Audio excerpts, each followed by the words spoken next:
And what makes blood quantum even more goofy is that they say there's only other two populations that are required to measure their degree of blood: dogs and horses. Oh,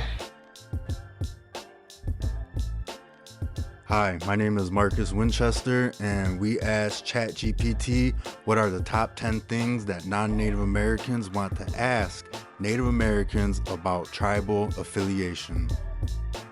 ChatGPT gave us some really good questions this time, so make sure you watch all the way to the end. All right, let's get it. All right, so question number 10 is, what is federal recognition? Well, there's two different ways to answer this question. The first way is a legal one, and the second way is a socio-cultural one. So for the legal definition of federal acknowledgement or federal recognition, what it essentially means, long story short, is that the United States federal government recognizes a particular tribe as being legitimate. All right, and so this legitimacy as an authentic tribe is what gives tribes access to different federal funding and the ability to self-govern themselves. And so for the social-cultural definition of federal acknowledgement, I put forth that it upholds the legal definition. And like we just said, the legal definition basically states that it's the process by which the United States government recognizes a tribe as being authentic or legitimate. And so the socio-cultural definition of federal acknowledgement is basically the process by which the United States is recognizing and acknowledging that this group of people, this group of Indians, this Native American tribe, they have interests. They have military interests, political interests, economic interests, cultural interests that are separate from the United States, and they have a manner of taking care of their interests that is also separate from the United States. And the manner in which we take care of our interests and the way that we define our interests and understand our interests are all defined by our culture. And our culture determines how we look at the world and how we relate with it. And so federal acknowledgement is basically affirming that this tribe is distinct in every way, shape, and form from the United States, economically, politically, religiously, militarily, all the above. And that's what federal acknowledgement is. So not all legitimate tribes, not all authentic tribes have federal recognition. For instance, in my case, if you look at my BIA, Bureau of Indian Affairs pedigree chart, it says that I rightfully belong to the Pokagon Band of Potawatomi Indians, the Nottawassippi Huron Band of Potawatomi Indians, and the Grand River Band of Odawa Indians. So the Pokagon Potawatomi tribe, they weren't federally recognized until 1994. The Huron Potawatomi tribe, they weren't recognized until 1997. And the Grand River tribe, they aren't even recognized. So the Grand River Odawa are actually a state recognized tribe, and that basically means the state of Michigan recognizes them as an authentic, legitimate Indian community. But it doesn't afford them any of the privileges that a federally recognized tribe would. All of that state status really gets a tribe is a seat at the table, I guess. And that's very unfortunate because there's a lot of legitimate, authentic tribes out there who aren't federally recognized for one reason or another, and they're missing out on the things that are rightfully due to them as Indian people. And with that said, going along with the topic of state recognized tribes, there are a plethora of fake tribes that states acknowledge as well. And those are wannabe groups, and you gotta watch out for them. Okay, question number 9. Can someone belong to more than one tribe? Culturally, yes. Legally, no. And what do I mean by that? We'll use my case as an example. So in question 10, I just told you that I come from 3 different tribes: the Pokagon Potawatomi, the Huron Potawatomi, and the Grand River Odawa. And of those 3, I'm only enrolled into 1. So you're only allowed to be enrolled into 1 federally recognized tribe at a time. But culturally, it is very, very, very common for a lot of different people to claim and be proud of all of the different tribes that they come from. If you've ever visited Oklahoma, that is something that you'll run into a lot. Basically, everybody in Oklahoma lists off all 4 to 6 tribes that they belong to. And that's because Oklahoma is Indian territory. That's where a lot of Indians were removed to. And so there was a lot of intermarrying in between tribes. So it's not uncommon for your grandparents to be from 2 different tribes. So if all 4 of your grandparents are from 2 different tribes, and yeah, you can do the math. And so it's not uncommon for people to be familiar with the cultures of the different tribes that they're a part of, and for them to be proud of and identify with all of them. Along this conversation too, I also know a lot of people that are enrolled in tribes where they didn't grow up. Meaning, like, for example, somebody might have grown up somewhere in Michigan, but one of their grandparents is a tribe out in, we'll say, Montana, and they're actually enrolled into that tribe in Montana, even though they've only ever visited it like 3 times in their life. But out of respect for that grandparent, you know, they might have had a special relationship with that grandparent, they're enrolled with that tribe. And that's very, very common. I've seen that a lot. And also, going along with this conversation, if you belong to a tribe that is in the United States and you can also belong to a tribe that is in Canada, you're not allowed to be in both. You can only be in one. And that's a rule that absolutely everybody follows. And question number 8 is, what does it mean to be enrolled in a tribe or nation? So enrollment is the process by which a tribal nation determines citizenship or tribal membership. And each tribe has the inherent sovereign right to not only determine but oversee the qualifications for membership or citizenship into the nation. So for my example, in my tribe, the Pokagon Band of Potawatomi Indians, there was a guy in 1895 named Mr. Cadman, and then a year later in 1896 there was a guy named Mr. Shelby, and they showed up to the Potawatomi of southwestern Michigan and northern Indiana, and they showed up to hand out, distribute treaty payments, monies that were owed to my ancestors for different treaty agreements like 100 years prior. So if you had an ancestor that showed up to collect those monies, and either Mr. Cadman or Mr. Shelby wrote down your name, and you can prove that you descend from any of those people, well, then that makes you eligible to be a part of the tribe. Now that process is called lineal descent, and that's the only process that my tribe has. Other tribes might use lineal descent and or a process called blood quantum. So what is blood quantum?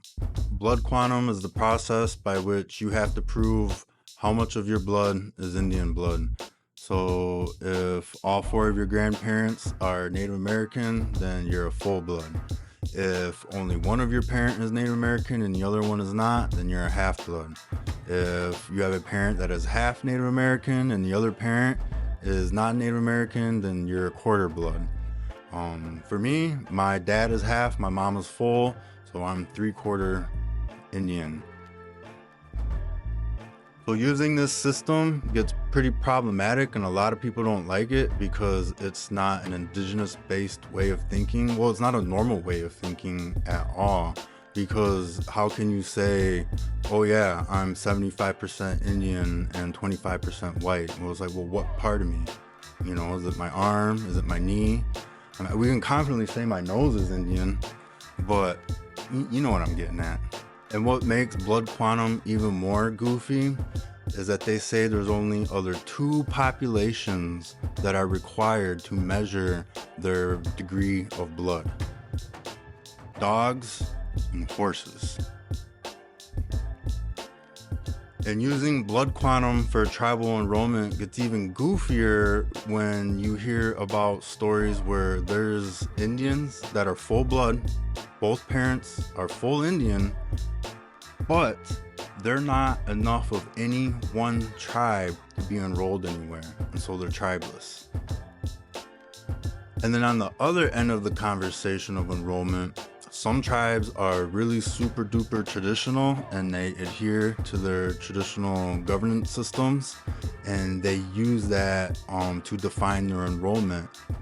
For example, some tribes might use their traditional clan system as a means to determine enrollment. So a lot of tribes are governed by clans. There's a subset of clans that make up the entire tribe, and each tribe will be different. You might inherit your clan from your mom, or you might inherit it from your father. So if you're from a tribe where you inherit the clan from your mother, and that tribe uses the clan system as the basis of enrollment, and your father is the one who's native and your mother is non-native, you can't be in that tribe because your mother was not native. You were born clanless. It's just the way it is. And they have the inherent right to determine that. I think it's hardcore and badass myself. If you want to learn about more Native American topics, please hit subscribe to watch more videos. Alright, and question number 7 is, how do people prove or trace their tribal ancestry? I always thought this question was kind of crazy. When people would ask me, how do you know you're Indian? How do you prove that you're Indian? It's like, how do you know who you are? How do you prove who you are? That's just a wild question, because how do I know I'm Indian? My parents know they're Indian. Why? Because their parents knew they were Indian. Why? Because their parents knew. Because their parents knew. Because their parents knew. All the way back to the beginning of the time. That's why that question just boggles me. But I realized that not everybody is fortunate enough to come from a family where their Native American identity remained intact. They never got ashamed of it. There are a lot of families, due to assimilation and a variety of other different reasons, they lost their identity and they don't know anything about being Indian or Native American anymore. And another very common situation that would lead to a family not knowing about their Native American identity or ancestry is if the matriarch or the patriarch of that family that is Indian was adopted out and they don't know anything. And that was very, very, very, very common throughout the 1900s for the state to come in and just start taking Indian kids and either sending them off to boarding schools and or different non-native families across the country. And essentially those people grew up without any connection or ties to who they really were. So for the people in the first category, the ones that assimilated and that identity of being Indian just kind of fizzled out in their families, unfortunately for them, there's really no chance for a lot of them to join a tribe, because a lot of tribes closed their roles to people like that. Because what basically ended up happening was, as tribes progressed and started taking advantage of more of the resources that were available to them, like casinos and whatnot, and our resources started growing and growing and growing, well, people started coming out of the woodwork and claiming that they were Indian again. And that is just, people didn't like that. People didn't appreciate that. So I know a lot of tribes have their roles closed now.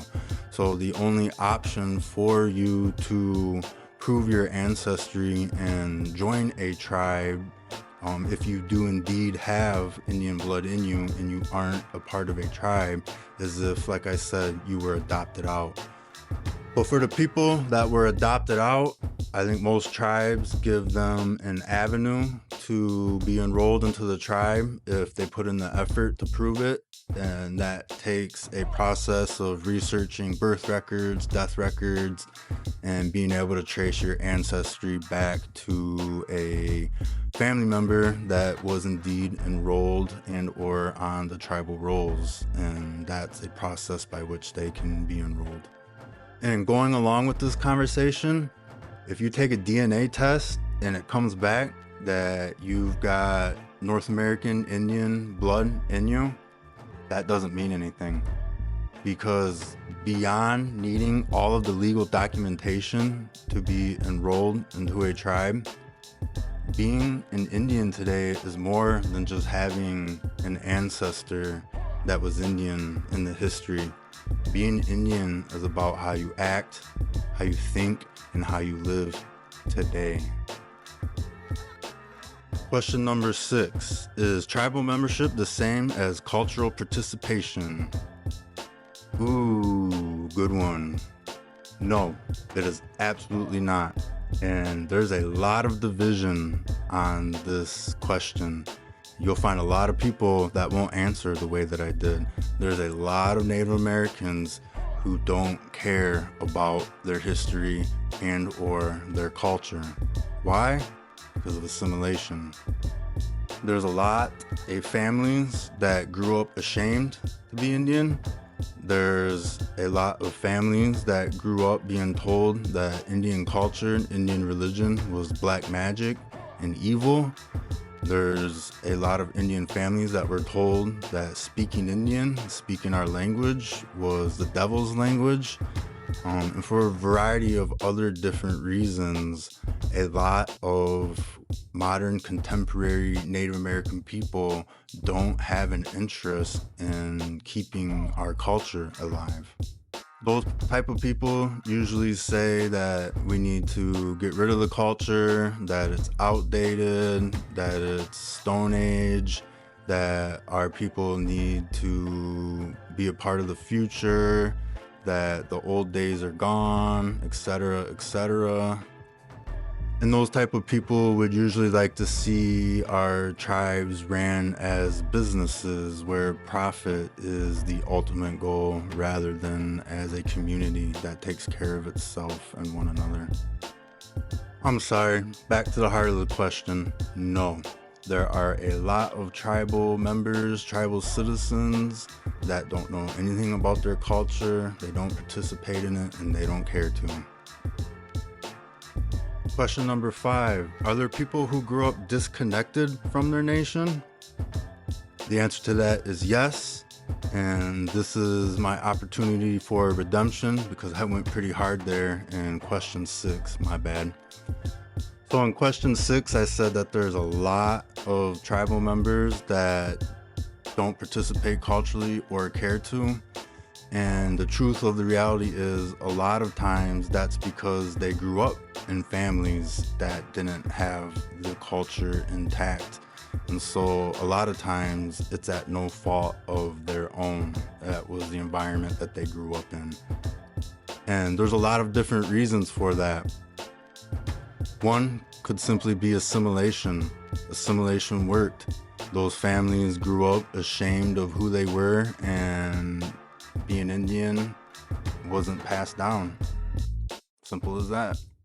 And if somebody grows up in one of those families and that family has no access to any cultural resources, the chances of somebody from that family who wants to learn more, the chances of them having access is very slim. They probably don't have access either or know how to get that access. And another main reason why people will grow up disconnected from their community and their culture is because more than half, I think it's somewhere around 60% of all Native Americans live off reservation or away from their tribal community. And whether that family lives off reservation because an elder was adopted out or taken away, and or that family had to move to pursue other opportunities in order to be able to live, And if that family didn't relocate to a location with a lot of other Indians there, and or they didn't have access to an urban Indian center that provided the same resources that their community did, it's going to be very, very, very hard to maintain that connection to your community and your identity because the two cultures are just so different. And question number 4, are tribal nations like countries or more like communities?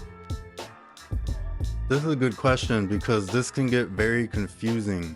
So nation, tribe, and community can all be used interchangeably.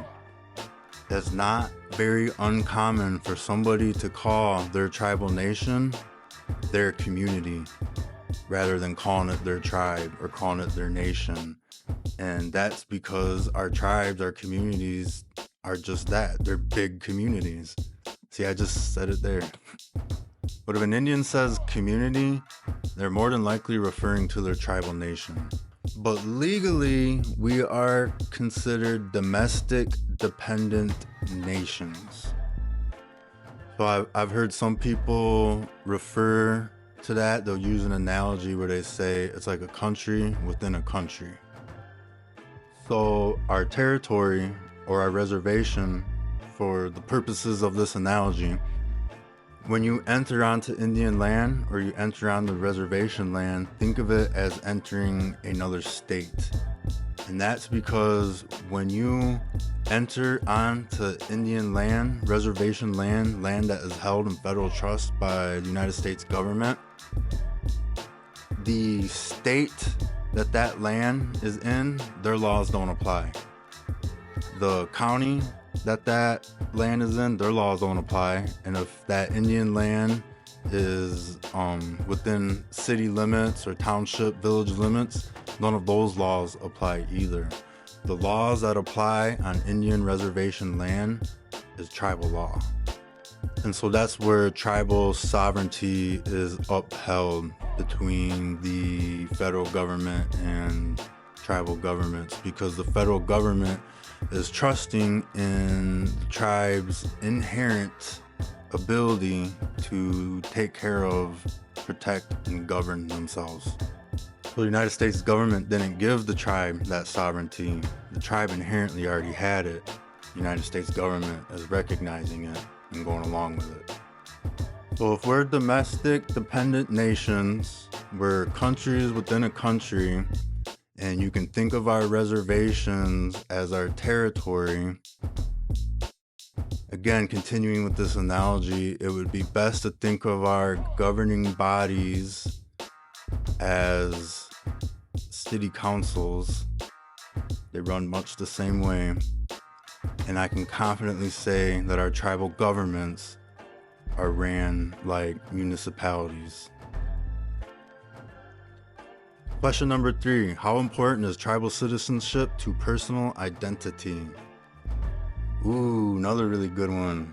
This could be answered in a variety of different ways, and it could also get very, very, very touchy. So there's plenty of enrolled tribal members, like I said, who are enrolled but could care less about their culture. They could care less about being Indian. And to them, being enrolled in a tribe means absolutely nothing to them, and all it is access to free services, and if they're lucky, it's a check every month. And thankfully, there's a tremendous amount of people on the other side of the spectrum where their tribal citizenship is extremely important to their identity, and it means a lot to them. And I can imagine that it means a lot to those who don't grow up near their community, yet they're very, very, very proud to be Indian, and their families have maintained those cultural ties. And so them growing up away from their community, that affirmation and that acknowledgement and knowing that they belong to a community and they have that tribal citizenship could be the very thing that keeps them going when they live so far away from the things that make them feel whole and complete. And this is an interesting Question for the people that are full-blooded Native American, but they don't have enough quantum to be in any tribe. Now, I've only ever met people in those situations that didn't need tribal citizenship to be proud to be Indian because they grew up Indian, and as far as they were concerned, that's what they were. But imagine the people who aren't in that same boat and don't have those connections and aren't proud to be Indian despite not having their tribal citizenship. I can imagine those people who are full-blown full-bloods but can't get enrolled anywhere. They probably feel jaded. They probably feel pretty personal about it. And then when we have this conversation, there's another group or category to talk about, and that's the descendants. And so for tribes that do have blood quantum in place, it's very common for somebody to be born into a family, not have enough blood quantum, but the other individuals in their family do have enough blood quantum and they are enrolled. Or somebody's raised by their grandparents, and their grandparents raised them to be Indian. They act Indian, all their friends are Indian, they grew up on the res, but they don't have enough blood quantum to be enrolled. So the people that fall in those situations, I can only imagine how they feel as well. They must feel pretty jaded too. And that gets very, very touchy. That can get very, very sticky, because I know a lot of people that are descendants that act more Indian, behave more Indian, and think more Indian than some full-bloods. And then, like I said, this whole conversation gets sticky because the topic of descendants can go in a whole nother direction, because there's groups of people who don't actually have Native ancestry, but they're fans, they're fanatics, they're wannabes, and they want to be part of the community so bad that they'll fake it, and they'll forge Native ancestry and try to start occupying our spaces and our communities and those different things, and that's just weird. Question number 2. How do mixed heritage Native people navigate tribal identity? So I fall into this category, right? I'm 25% white, but I guess I'm not a good example. I've never self-identified as anything other than Indian. So outside looking in, my perception is that most mixed natives are pretty self-conscious about looking Native, looking the part. But if they grew up with close ties, close connections to their family, to their community, to their culture, it most definitely plays a huge part, a huge role in how they see themselves and how they understand themselves. A lot of times it overpowers the other backgrounds that they have. And then the people who are mixed Native that don't have access to the reservation or don't have access to cultural resources, I guess I wouldn't know. I don't really ever interact with them. I've never really met any of them. It's just not in my circle. Actually, no, I have met a few.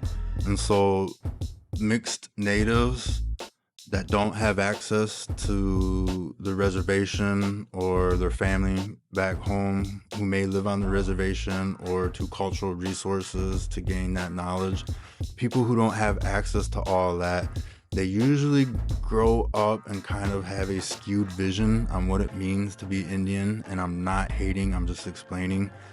And their perception of what it means to be Indian is usually influenced by the media somehow. And then when those people do try to interact around Indians, not all the time, but usually when their perception is challenged with reality, they take it personal and you don't ever see them again. But like I said, that's outside looking in. If you're a mixed native, please tell me how I was wrong, and please write in the comments how you navigate your native identity. We would love to know, and I think it's a beautiful story, and I think you guys are awesome and resilient. And the number one question, can someone be adopted into a tribe? Culturally, maybe. Legally, no. So that does happen culturally. That is a thing where you can get adopted by an Indian family. But that usually comes because you're so intertwined with that family that really your absence is felt. You're an integral part of how that family functions, and that's usually what prompts being adopted. And or we have religious ceremonial adoptions, but I'm not going to get into that. And so in order to have a relationship with a family like that, that's pretty in depth. You're not going to be kicking it cool with a family like that if you do a couple volunteer trips to a res or a couple mission trips with your church to the res. That's not going to result in you getting adopted. So like I said, that's cultural. That's not formal in any way. If you're non-native, can you get adopted into the tribe and start getting a per cap check every month? No. But I have heard a few wild stories out there. For instance, like tribes opening up their rolls and letting in some of the locals to boost up numbers or more funding. Or the wildest one that I ever heard was that a tribe let this non-Indian kid's family join so that non-Indian kid could join the all-Indian basketball team and go to tourneys with them and compete. That's wild. Oh yeah, and I have also heard of adopted kids being enrolled into the adopted parents' tribe. So if an Indian baby, let's say from Wyoming, was adopted by an Indian family in Oklahoma, I have heard of the adopted family's tribe welcoming that person onto the roll.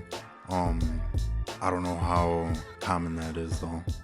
But can you get adopted into a tribe and start getting free college and free money? No.